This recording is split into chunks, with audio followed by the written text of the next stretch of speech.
मैं और विवान बहुत बार मिल चुके हैं। वंश ने अंजलि को बताया तो अंजलि ने गहरी सांस छोड़कर आंखें बंद कर ली। वंश के मासूम चेहरे पर मायूसी छा गई। वो अंजलि को एकटक देखते हुए बोला, आई एम सॉरी मम्मी, मुझे आपको बताना चाहिए था। अंजलि ने झट से अपने बच्चे को गले लगा लिया। कोई बात नहीं बेटा, मेरे लिए इतना काफी है कि मेरे दोनों बच्चे सही सलामत है।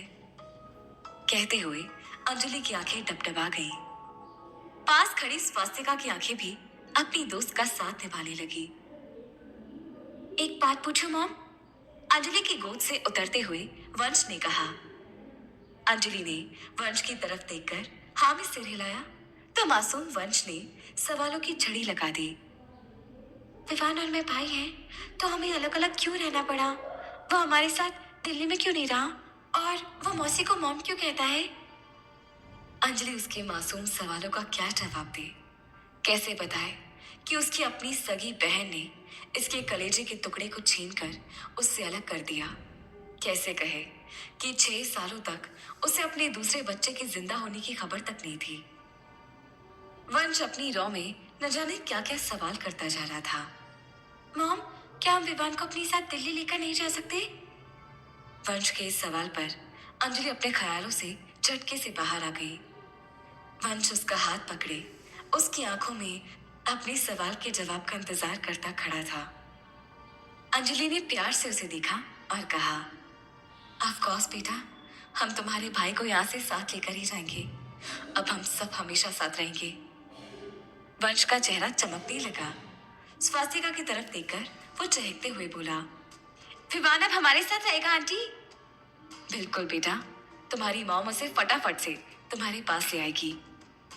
स्वास्तिका ने विश्वास की नजर से अंजलि को देखा तो अंजलि की आंखों में चमक आ गई। अपने दोनों बच्चों को साथ देखने के बारे में सोचते ही उसके पेट में गुदगुदी सी होने लगी और उसके गुलाबी होठों पर मुस्कुराहट फैल गई।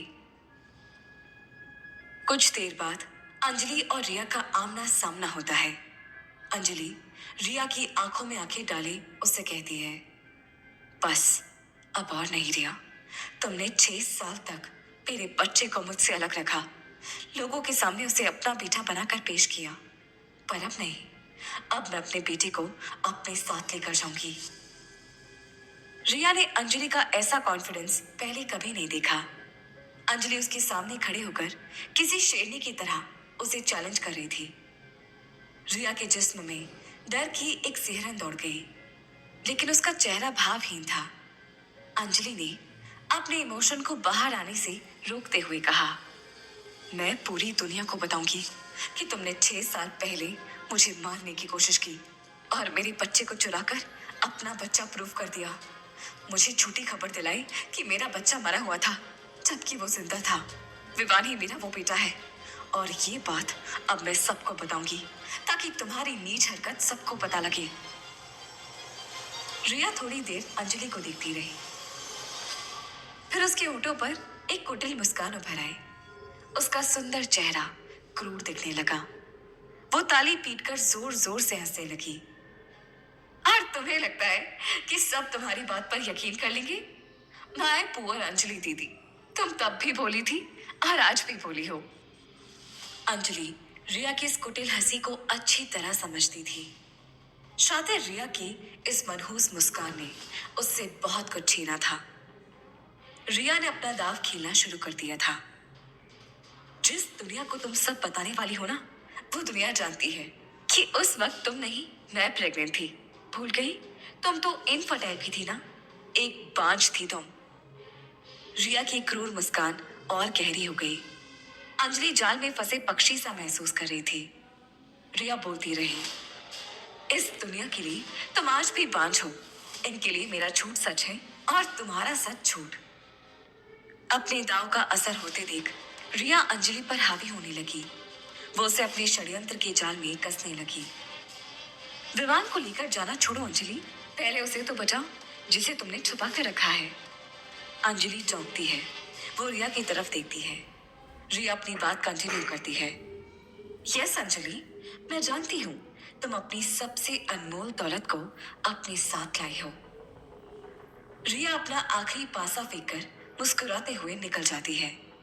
अंजलि का दिल तेजी से धड़कने लगता है। वो सोचने लगती है, कहीं रिया को वंश के बारे में पता तो नहीं चल गया? नहीं, ऐसा नहीं हो सकता। मैंने वंश को सबकी नजरों से बचा कर रखा है। सोचते हुए अंजलि तेजी से बाहर निकल जाती है। रात में गौतम और रिया अपने बेडरूम में अपने बेड पर बैठे हैं। रिया गौतम को अंजलि के मंसूबों को मिर्च मसाला लगाकर बता रही है। दीदी ने मुझे धमकी दी है गौतम कि वो विवान को मुझसे दूर करके ही रहेगी। पता नहीं क्या हो गया है उन्हें। गौतम ये सुनकर सोचने लगता है, फिर कहता है, हाँ, मैंने भी कुछ समय से नोटिस किया है। अंजलि कुछ स्ट्रेंज सा बिहेव कर रही है। रिया गौतम पर अपनी बातों का असर होता देख अपने चेहरे को रुआसा बना के गौतम को हक करती है और कहती है, मुझे डर लग रहा है गौतम, अंजलि हमारे बेटे को छीन लेगी हमसे। गौतम उसकी बात ध्यान से सुन रहा है। रिया फिर कहती है, तुम जानते हो ना, 6 साल पहले उसने मुझे और मेरे बच्चे को मारने की कोशिश की थी। कहीं वो फिर से। रिया कहते कहते रुक जाती है। डरी हुई आंखों से गौतम की तरफ देखती है। गौतम उसे हक करके उसकी पीठ सहलाता है। ऐसा कुछ नहीं होगा रिया, मैं हूं ना। मेरे रहते विवान को हमसे कोई अलग नहीं कर सकता। रिया अपनी नखरों और चालों में गौतम को फंसता देख अंदर ही अंदर खुश हो रही है। वो गौतम से ऐसे कहती है जैसे किसी रहस्य को खोल रही हो। वो शायद हमारे घर में इसीलिए आई गौतम, ताकि वो विवान को हमसे छीन सके। तुमने देखा ना, वो विवान के पास अकेले रहने के कितने बहाने ढूंढती है, ताकि वो उसके दिमाग में अपना जहर घोलकर उसे हमारे खिलाफ कर सके। पर वो ऐसा क्यों करना चाहती है? क्या मिलेगा उसे हमारे बच्चे को छीनकर? गौतम बोलता है। गौतम के पूछने पर रिया झट से उसके सामने आकर उसकी आंखों में देखकर कहती है, प्रॉपर्टी, हमारी प्रॉपर्टी पर नजर है उसकी। गौतम उसकी तरफ सवाल भरी नजरों से देखता है। प्रॉपर्टी के लिए? लेकिन वो तो उसे दादाजी दे रहे थे ना, उसने पेपर चला दिए। रिया आंखें मटकाती है। तुम भी ना गौतम, ये उसकी चाल थी, सबकी नजरों में अच्छा बनने की। वो विवान को अपने कब्जे में लेकर उसे अपना बच्चा बना लेगी और ऑटोमेटिकली सारी प्रॉपर्टी की मालकिन हो जाएगी। बच्चा भी इसका और सारी प्रॉपर्टी भी। गुस्से से रिया की सांसें तेज तेज चल रही है। गौतम धीरे से उसके कंधे पर हाथ रखते हुए कहता है, ऐसा कुछ नहीं होगा रिया। रिया एकदम से झल्ला कर साइड में बैठ जाती है और इरिटेट होकर कहती है, ऐसा होगा गौतम, क्योंकि तुमने अब भी उसे डिवोर्स नहीं दिया है और मैं तुम्हारी लीगल वाइफ नहीं हूँ। रिया हाथों में मुंह छुपाकर सुबकने लगती है। गौतम परेशान हो जाता है। वो रिया के कंधे पर हाथ रख के उसे शांत करता है। रिया सिर उठाती है। प्लीज गौतम, प्रॉमिस करो, तुम मेरे बेटे को मुझसे दूर नहीं होने दोगे। तुम अंजलि को मेरे बेटे के आसपास भी नहीं आने दोगे। प्लीज बोलो ना। गौतम रिया के चेहरे को अपने हाथों में लेता है, फिर उसकी भीगी पलक को अपनी उंगली से साफ करता है। आई प्रॉमिस रिया, मैं तुम्हारे बच्चे को तुमसे अलग नहीं होने दूंगा, चाहे मुझे कुछ भी करना पड़े। रिया तेजी से गौतम को हक करती है। I love you Gautam. Gautam के चेहरे पर सोच के गहरे भाव आते हैं, जैसे उसने कोई डिसीजन ले लिया है। इधर रिया मन ही मन गौतम को अंजलि के खिलाफ करने में सफल होने पर खुश होती है। वो मन में कहती है, तुम मुझसे कभी नहीं जीत पाओगे अंजलि। अब तुम्हें फाइनली इस परिवार से बहुत दूर भेजने का वक्त आ गया है। ये सोचते हुए उसके चेहरे पर कुटिल मुस्कान तैरने लगी, जिसे उसने गौतम की बाहों के भीतर छुपा लिया था। गौतम अपने ऑफिस में बैठा एक फाइल के पन्ने पलट रहा है। तभी दरवाजे पर अंजलि आती है। गौतम उसे देखकर इग्नोर करता है। अंजलि अंदर आकर कहती है, गौतम, मुझे तुमसे कुछ इम्पोर्टेंट बात करनी है। गौतम उसे बिना देखे कहता है, क्या इम्पोर्टेंट है? I am busy. अंजलि उसके सामने जाकर खड़ी हो जाती है और बोलती है, विवान मेरा बेटा है गौतम। गौतम फाइल को तेजी से बंद करता है और एक गहरी सांस छोड़ता है। अंजलि फिर से बोलना शुरू करती है, हाँ गौतम, विवान हम दोनों का बेटा है, जिसे रिया ने। Shut up Anjali. अंजलि अपनी बात पूरी कर पाती इससे पहले ही गौतम की तेज आवाज उसकी जबान पर ताला लगा देती है। वो हैरानी से गौतम को देखती है, जो बहुत गुस्से में है। वो गुस्से से अंजलि को घूर रहा है। तुम और कितना नीचे गिरोगी अंजलि? सब जानते हैं तुम बच्चा पैदा नहीं कर सकती। अंजलि शॉक में है। वो समझ नहीं पा रही है कि कैसे गौतम को यकीन दिलाए कि वो सच कह रही है। वो उसे समझाने की कोशिश करती है। मेरा यकीन करो गौतम, 6 साल पहले रिया ने मुझसे विवान को छीन लिया था और उससे तो मुझे। बस करो अंजलि, और कितना झूठ बोलोगी? गौतम उसकी एक भी बात सुनने के मूड में नहीं था। रिया के दिमाग का जहर गौतम की जबान से बरस रहा था। तुम्हें घर बुलाना ही नहीं चाहिए था। अरे यार, तुम जिंदगी में अकेली हो तो क्या तुम रिया को भी अकेला कर दोगी? छोटी बहन है वो तुम्हारी। क्यों छीन लेना चाहती हो तुम उससे उसका बच्चा? क्या मिलेगा तुम्हें ये सब करके?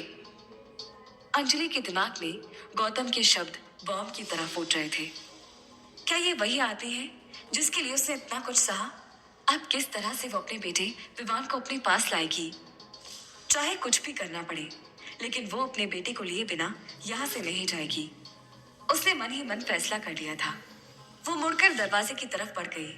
पीछे से गौतम के आखिरी शब्दों ने उसका पीछा किया। प्लीज अंजलि, मत करो ऐसा। रिया प्रभाकरण के साथ गाड़ी में है। वो दोनों अंजलि की गाड़ी का पीछा कर रहे हैं। रिया ने ताव में अंजलि को कह तो दिया था कि वो जानती है कि वो किसको अपने साथ लाई है, पर उसके पास अभी कोई सबूत नहीं है। आज वो अंजलि के ठिकाने का पता लगाएगी और इस बच्चे का भी, जिसकी झलक उसने अंजलि की कार में देखी थी। तभी अंजलि की कार एक होटल के गेट की तरफ मुड़ती है। प्रभाकरण गाड़ी रोकता है। रिया प्रभाकरण से कहती है, तुम चुपके से अंजलि की फ्लोर का पता करो। हम सामने वाले होटल में उसी फ्लोर पर रूम लेंगे। प्रभाकरण गाड़ी से उतरकर जाता है। थोड़ी देर बाद प्रभाकरण वापस आता है। थोड़ी ही देर बाद वो दोनों अंजलि के सामने के होटल के कमरे में हैं। प्रभाकरण विंडो से आंखों पर दूरबीन लगाए अंजलि के कमरे पर नजर रखे हुए है। रिया बेचैनी में सिगरेट के कश मार रही है। प्रभाकरण दूरबीन से देखते हुए उससे कहता है, अगर अंजलि ने विवान को अपना बेटा प्रूफ कर लिया ना मैडम, तो आपके हाथ तो एकदम खाली हो जाएंगे। रिया सिगरेट बुझाकर उसे देखती है। अगर मेरे हाथ खाली हुए ना, तो तुम सड़क पर आ जाओगे, समझे? प्रभाकरण को अपनी गलती का एहसास होता है। सॉरी मैडम, मेरा मतलब था कि अंजलि को हल्के में नहीं लेना चाहिए हमें। हाँ तो इसीलिए हम यहाँ है ना। नजर रखो उधर, वो बच्चा वही होना चाहिए। ये कहकर रिया सोचने लगती है, बात तो प्रभाकरण गलत नहीं कह रहा है।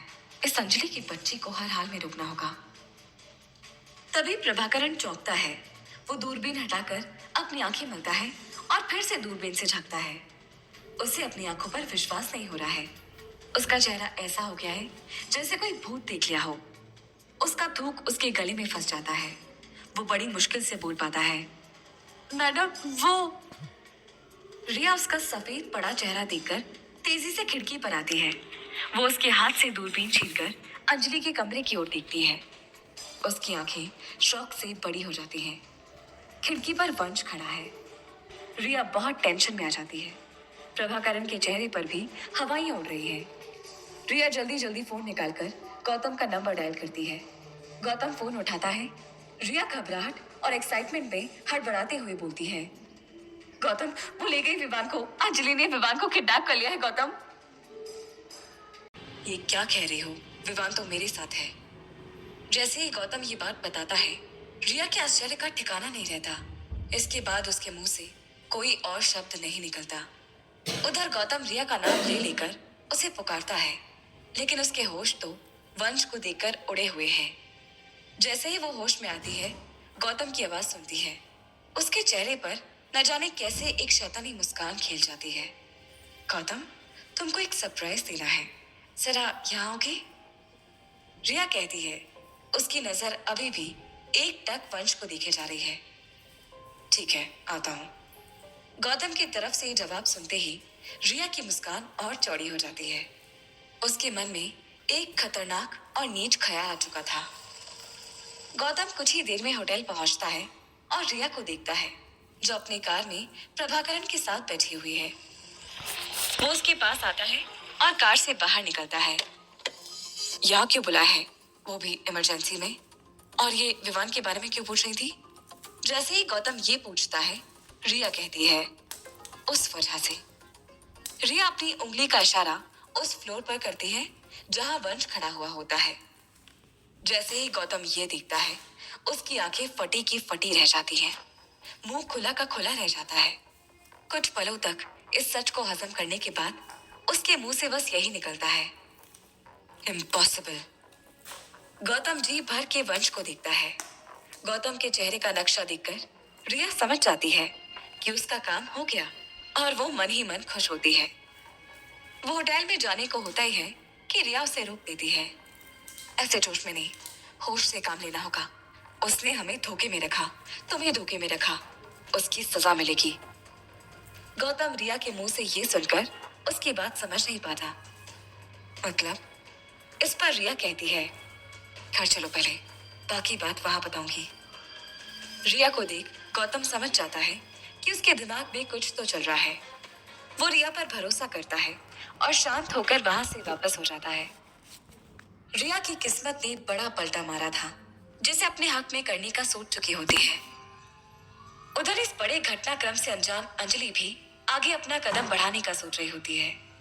वो कमरे के मुख्य दरवाजे से बालकनी के पास खड़े वंश को देख रही होती है। उसके मन में भी उथल पुथल मची हुई है। वो वंश को आवाज लगाती है, वंश इधर आओ। वंश उसके पास आता है। क्या हुआ मम्मा? वो पूछता है तो अंजलि उसे अंदर भेज देती है। सोने का टाइम हो गया है ना, गो इनसाइड। अंजलि उसे जाते हुए देखती है और फिर से गंभीर हो जाती है। स्वासिका अंजलि को सोचते हुए देखती है तो समझ जाती है। वो उसके पास आती है और उससे बात करती है। क्या सोच रही हो? इस पर अंजलि अपनी चिंता व्यक्त करती है। उस रिया ने जो कहा वो मेरे दिमाग से हट नहीं रहा है। वो कुछ तो बड़ा करने वाली है स्वासिका, मुझे एहसास हो रहा है। लेकिन मुझे किसी भी कंडीशन पर मेरे दोनों बच्चे चाहिए अब। स्वासिका उसकी बात समझ रही थी। रिया की शैतानियत को स्वासिका भी महसूस कर चुकी थी। तो अच्छा यही होगा कि हम उसके कुछ करने का इंतजार न करें। स्वासिका सलाह देती है। अंजलि उसका मतलब अच्छे से समझ जाती है। तुम ठीक कह रही हो, उसके कुछ करने से पहले ही मुझे कुछ करना होगा। सिंह साहब को कॉल करो, हमें उनकी जरूरत पड़ेगी। अंजलि जैसे ही कहती है, स्वासिका सर हाँ में हिलाकर अपना सेलफोन निकालती है और उसी नाम के एक आदमी को कॉल करती है। उनके नाम के आगे वकील लिखा हुआ है। जहां अंजलि फैसला ले चुकी होती है, वहीं गौतम अभी रिया की झूठी सच्चाई में फंसने जा रहा होता है। उसका दिमाग अभी भी उसी पल में ठहरा हुआ था। मुझे तो बताया था कि मेरा एक बच्चा मरा हुआ पैदा हुआ है, लेकिन आज जाना कि उसे तो अंजलि उठाकर ले गई थी। इतना गिरा हुआ कदम उठाएगी वो, मैं सोच भी नहीं सकती थी। रिया कहती है और साथ ही गौतम के बदलते भाव भी देखती है। गौतम के चेहरे के बदलते रंग ये साफ साफ कह रहे थे कि रिया का फेंका चारा खाने मछली आ रही है। तुमने मुझे ये पहले क्यों नहीं बताया रिया? क्यों छुपाया मुझसे? गौतम रिया पर भी थोड़ा गुस्सा दिखाता है, लेकिन लोमड़ी का दिमाग रखने वाली रिया उसके लिए भी तैयार होती है। मैं तुम्हें दुख नहीं देना चाहती थी, इसलिए मैंने ये दुख खुद ही झेलने का फैसला लिया। मैंने ये मान लिया कि मैंने एक ही बच्चे को जन्म दिया है। रिया बोलती है और घड़ियाल के आंसू बहाना शुरू कर देती है। गौतम से उसकी हालत देखी नहीं जाती और वो रिया को गले से लगा लेता है। रिया अब अपने नकली आंसुओं में झूठ को लपेट लपेट कर गौतम के जख्मी दिल पर चोट करना शुरू करती है। लेकिन अब जब से उसे देखा है, बस उसे अपने पास देखना चाहती हूँ। उसे भी वही प्यार देना चाहती हूँ जो विवान को दिया है, रिया कहती है। लेकिन गले लगाए होने की वजह से गौतम ये नहीं देख पाता है कि रिया के चेहरे पर शैतानी मुस्कान है। उसने पहले तो हमारा बच्चा चुराया और अब यहाँ आकर जायदाद भी चुराने लगी थी। गौतम अब पूरी तरह से रिया के झांसे में आ चुका होता है। अगर मुझे अपनी जायदाद का एक एक कतरा भी झोंकना पड़ा तो भी झोंक दूंगा, लेकिन अपने बच्चे को उसके पास नहीं रहने दूंगा। अंजलि को इस नीच हरकत की कीमत चुकानी होगी। ऐसा कहकर गौतम रिया से अलग होता है और उसकी आंखों में देखता है। रिया तुरंत अपनी रोनी सूरत में वापस आती है। गौतम उसके आंसू पोंछता है। तुम चिंता मत करो, भरोसा रखो मुझ पर। अब आंसू अंजलि की आंखों से निकलेंगे। कहते हुए गौतम की आंखों में एक संकल्प दिखाई दे रहा है जिसे रिया खूब समझ रही है। अगला दिन अपने साथ तूफान लाया था। अंजलि स्वासिका के साथ गौतम के ऑफिस में आती है, लेकिन इस बार उसके साथ मिस्टर सिंह होते हैं। ये एक हम उम्र मूंछों वाला व्यक्ति है। इसने काला कपड़ा पहना हुआ है। अंजलि के चेहरे पर एक गंभीर शांति है। वो केबिन में घुसती है। इस वक्त तक सारे एम्प्लॉय उन्हें देख चुके हैं। उनके बीच खुसर पुसर शुरू हो चुकी होती है। अंजलि अंदर दाखिल होते ही गौतम के टेबल पर पेपर्स रख देती है। गौतम, जो इस वक्त किसी काम में लगा लैपटॉप देख रहा होता है, उसकी नजर ऊपर होती है तो वो अपने सामने अंजलि, स्वासिका और मिस्टर सिंह को पाता है। ये क्या है? गौतम उन पेपर्स को एक नजर देखता है और पूछता है, लीगल नोटिस विवान को मुझे सौंपने का। इस पर गौतम के चेहरे के भाव भी बदलते हैं। वो थोड़ा रिलैक्स दिखता है। वो भी अपने पास से पेपर्स निकालता है और कहता है, मैं भी ये काम निपटा कर आने वाला था तुम्हें ये देने के लिए, लेकिन अच्छा हुआ तुम खुद ही आ गई। अंजलि गौतम का मतलब समझ नहीं पाती। मिस्टर सिंह तुरंत ही उन पेपर्स को पढ़ते हैं और उसके भाव बदल जाते हैं। स्वास्तिका और अंजलि ये नोटिस करते हैं। क्या है ये? अधीर अंजलि मिस्टर सिंह से ये पूछती है। इन्होंने वंश की लीगल कस्टडी के लिए कोर्ट में याचिका दायर की है। तुम पर धोखाधड़ी का इल्जाम भी लगाया है। मिस्टर सिंह के इतना कहते ही अंजलि के दिमाग में खलबली मच जाती है। वो गौतम को देखती रह जाती है। उसे बिल्कुल भी अंदाजा नहीं होता है कि गौतम को वंश के बारे में पता चल चुका है और वो इतना बड़ा कदम उठा चुका है। स्वासिका भी हक्की बक्की रह जाती है। तुम ऐसा नहीं कर सकते। वंश मेरा बेटा है और विवान भी। अंजलि इस झटके से बढ़ने के बाद खुद को संभालती है और तुरंत पलटकर जवाब देती है, कौन किसका बेटा है ये अब मुझे तुम्हारे मुंह से सुनने की जरूरत नहीं है अंजलि। तुम्हारी असलियत जानने में समय जरूर लगा, लेकिन अब और नहीं। मेरे और रिया के जिस बेटे को तुमने हमसे हथियार रखा, वो अब हमारे पास वापस आएगा। गौतम भी पूरे दमखम के साथ अपनी बात कहता है। उसकी आवाज में एक रूखापन है। तुम्हें असलियत क्या पता? उस रिया ने तुम्हें सारा कुछ झूठ बता रखा है। विवान और वंश दोनों मेरे बच्चे हैं। मैं जब प्रेग्नेंट हुई थी तो मुझे ट्विंस थे। गौतम अंजलि को बीच में ही रोकते हुए बोलता है, अंजलि, कम से कम इतना सफेद झूठ तो मत बोलो ना। तुम खुद भी जानती हो तुम्हारा टेस्ट हुआ था और उसमें तुम इनफर्टाइल थी। तुम कभी प्रेग्नेंट नहीं हो सकती थी। अब तुम ये नई कहानी कहाँ से लेकर आ गई कि जब तुम गायब हुई थी तुम प्रेग्नेंट भी हो गई थी और एक नहीं तुम्हें 2 बच्चे हो गए थे। इतना झूठ बोलते हुए तुम्हारी जबान जरा भी नहीं कांप रही।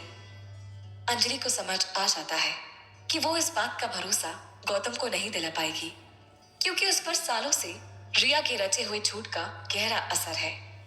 और फिर अंजलि की प्रेगनेंसी को किसी ने देखा भी तो नहीं था। लेकिन अंजलि बात को बहुत ज्यादा एक्सप्लेन ना करते हुए उससे कहती है, मुझे तुम्हें बहुत गहराई में एक्सप्लेन करने की जरूरत नहीं है।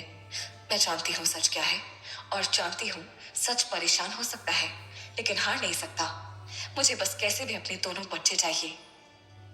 अंजलि भी हमलावर रुख अपनाते हुए अपनी बात कहती है, वो तो देखा जाएगा कि बच्चे अपने असली पिता के पास जाएंगे या नकली माँ के पास। गौतम अंजलि की आंखों में आंखें डालकर कहता है। नजरों ही नजरों में दोनों के बीच लड़ाई का आगाज हो जाता है। जंग का एक अनसुना बिगुल बच जाता है और ये भी तय हो जाता है कि ये बहुत ही खतरनाक और कांटों भरा जंग होने वाला है। अंजलि स्वास्तिका और मिस्टर सिंह को देखती है और वहां से चली जाती है। माता पिता एक दूसरे से बच्चों को हथियाने में लगे थे। वहीं दूसरी तरफ विवान और वंश आपस में सब मिलने की सोच रहे होते हैं। वो किसी तरह समय तय करके अपने माता पिता के व्यस्त होने का फायदा उठाकर होटल के पार्क में मिल जाते हैं। उन्हें एक दूसरे के जरिए घर में हुई इन बातों की भनक लग जाती है। वो दोनों भी काफी फिक्रमंद होते हैं। यार डोरेमोन, ये तो बड़ी मुश्किल हो गई। अभी तो पापा का पता चला मुझे। वंश कहता है, हाँ, मुझे भी तो अभी पता चला कि मेरी असली मम्मा कौन है और ये दोनों तो लड़ने लगे। विवान भी कहता है। दोनों इस मसले को समझते हैं कि इनकी लड़ाई में जीत किसी की भी हो, बैंड तो उनकी ही बजेगी। वो इतना तो समझ चुके होते हैं कि केस के अकॉर्डिंग वो किसी एक के साथ ही रह पाएंगे। और वो ऐसा बिल्कुल भी नहीं चाहते थे। उन्हें अपने बिछड़े मम्मी पापा चाहिए थे, लेकिन जो है उन्हें छोड़ने की कीमत पर कतई नहीं। तुम्हें कौन अच्छा लगता है, मम्मा या पापा? विवान वंश से पूछता है तो वंश जवाब देता है, of course mama, mama is the best. वो बोलता है, पापा भी अच्छे हैं, और तुम्हें? वंश फिर उसी सवाल को विवान की ओर पलटता है तो विवान जवाब देता है, मुझे तो मम्मा के साथ रहना है, लेकिन पापा को छोड़कर नहीं। For me he is the best. तब तो टाइम पर ही पता लगेगा कि हम किसके पास जाएंगे, वंश कहता है, और दोनों चुप हो जाते हैं। मैं चलता हूँ, कहीं इस बार किसी को पता चला तो बात और बिगड़ जाएगी, विवान कहता है और उठता है। ठीक कह रहे हो, लेकिन फोन पर जरूर बात करना जो भी तुम्हें पता चले। वंश भी अपनी जगह से खड़ा होता है और अपने पैंट झाड़ते हुए कहता है। दोनों खड़े होते हैं, हाथ मिलाते हैं, एक दूसरे को अलविदा करते हैं और एक एक दिशा पकड़ लेते हैं। गौतम, अंजलि और उनके दोनों जुड़वा बच्चों की जिंदगी में तूफान लाने वाली इस वक्त अपने भरोसेमंद के साथ उसके घर पर बैठकर शराब के मजे ले रही होती है। उनके साथ उनका वकील भी जॉन टकरारा होता है, जिसे गौतम को प्रभाकरण ने मुहैया करवाया होता है। मुझसे मेरी चीज हासिल करने चली थी मेरी बहन, भूल गई कि मैं हूँ कौन। पैग लगाकर रिया कहती है, रिया नाम है मेरा। एक बार अपने शिकार पर शिकंजा कस दूं तो जान निकाले बिना छोड़ती नहीं, रिया कहती है। और अभी तो गौतम के परिवार से असली चीज निकालनी बाकी है। इस बात पर प्रभाकरण और वकील भी एक दूसरे को देखते हुए खुश होते हैं। मान गए आपको भी मैडम, उनकी अच्छी खासी चली प्रेम कहानी की दिशा ही बदल दी, प्रभाकरण मस्का मारते हुए कहता है। रिया खुश हो जाती है।